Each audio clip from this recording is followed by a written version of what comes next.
This is Jed Distler, and I welcome you to the Piano Maven, your friendly podcast guide to piano recordings. I invite you to subscribe to the Piano Maven through my Substack page, and I've provided a link to do so in our episode description. Paid subscribers get free downloads at the start of each month in the form of a rare piano item from my vast collection of recordings. Your paid subscription helps to keep this podcast alive and afloat. When I was in Warsaw this past fall for the Chopin competition, I also kept broadcasts of Between the Keys happening, and I devoted 7 episodes to all standard 51 mazurkas, where I had 2 pianists in each mazurka without repeating a pianist, and all of our Piano Maven episodes pretty much were devoted to Chopin's music. But during this time that I was recording the mazurka episodes for both Between the Keys and the Piano Maven, there was another complete mazurka cycle that had just come on the market. Actually, it was the first of 2 volumes, and I did not get a hold of it in time to talk about it on these broadcasts. So I thought I would talk about it now. It's the first of what I will imagine to be 2 discs devoted to the complete Chopin mazurkas, and it features pianist Ingrid Fliter. She recorded these mazurkas in 2024 in the Fazioli Concert Hall on a Fazioli grand piano, of course. I was first struck by the sonics of the recording because the engineering gives a true sense of how this instrument sounds in a modest-sized concert venue from the perspective of a choice audience seat. And as such, the engineering really does full justice to Ingrid Fliter's gifts as a colorist, along with her warm and rounded sonority.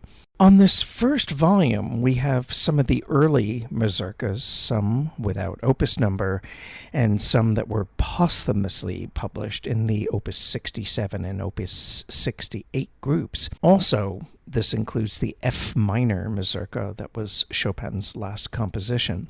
On this volume, we have the complete mazurka sets of Opus 6, Opus 7, Opus 24, Opus 50, Opus 59, and Opus 63, which means that we should be expecting the remaining early un-opus numbered mazurkas, plus the Opus 17, 30, 33, 41, and 56 groups. Anyway, as a Chopin stylist, and particularly as a mazurka stylist, it's rather hard to pin Ingrid Fliter down. She takes lots of rhythmic liberties, sometimes to the point where I sometimes wish there was a firmer overall sense of a basic pulse and continuity. I'll give you one example in that Opus 7 number 1 mazurka in B flat.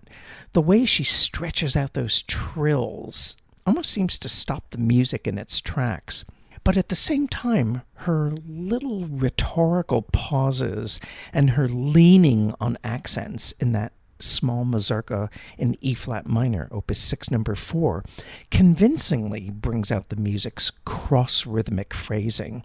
And it also addresses Chopin's tempo indication of presto ma non troppo. A lot of pianists just zip through this piece presto and forget the ma non troppo, not too much.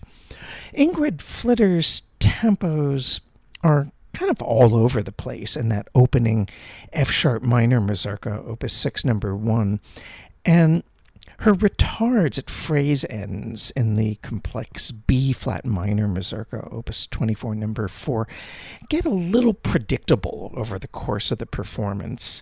Her kind of lily gilding rubato seems not so much internalized as obligatory, but there are other mazurkas where Ingrid Fliter conveys character that's informed by intention. And a good example of this is the C Major Mazurka Opus 24, number 2. This is one of my favorite mazurkas. And she shapes the main theme's repetitions with subtle variety.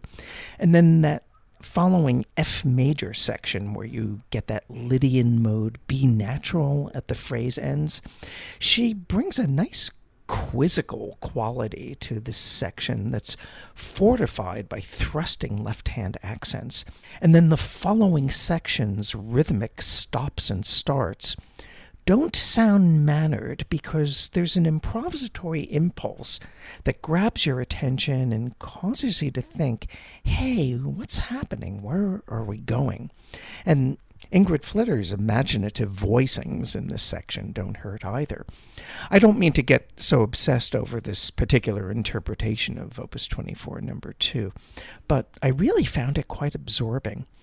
Now, some parts of that epic C-sharp minor, Opus 50, number 3 Mazurka, tend to wander a bit. It's very easy to rhapsodize in this piece, but I do feel that other equally subjective interpretations hold together better, such as those of Ivan Moravec and Garrick Olson.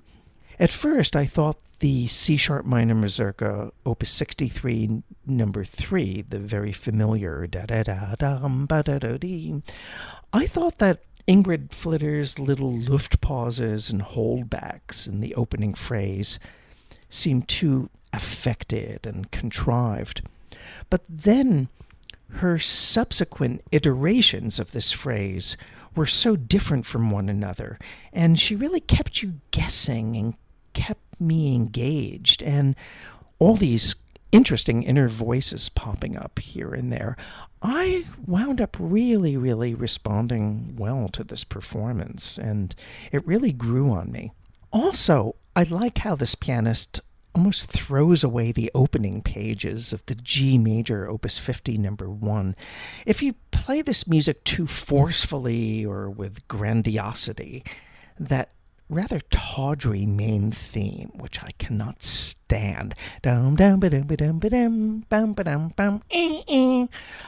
don't know. I just have this bug in my ear. I just have this kind of a block about this theme. But Ingrid Fliter just kind of throws the piece away casually and makes it work, and she kind of makes that awful theme sound palatable. But this is just my opinion. I'm sure some of you like this Mazurka theme much more than I do. The point is that Chopin's mazurkas allow for a wide berth of interpretive options. And although some performances succeed more than others to my mind, it's clear that Ingrid Fliter is genuinely engaged with the material and that she has put a lot of time and thought into what she does. So, if you are an insatiable Chopin Mazurka nerd or collector or maven like me, you will want to hear this release, and I definitely look forward to Volume 2. This is Jed Disler, and you've been listening to The Piano Maven, your friendly podcast guide to piano recordings. I look forward to being with you for our next episode. Take good care.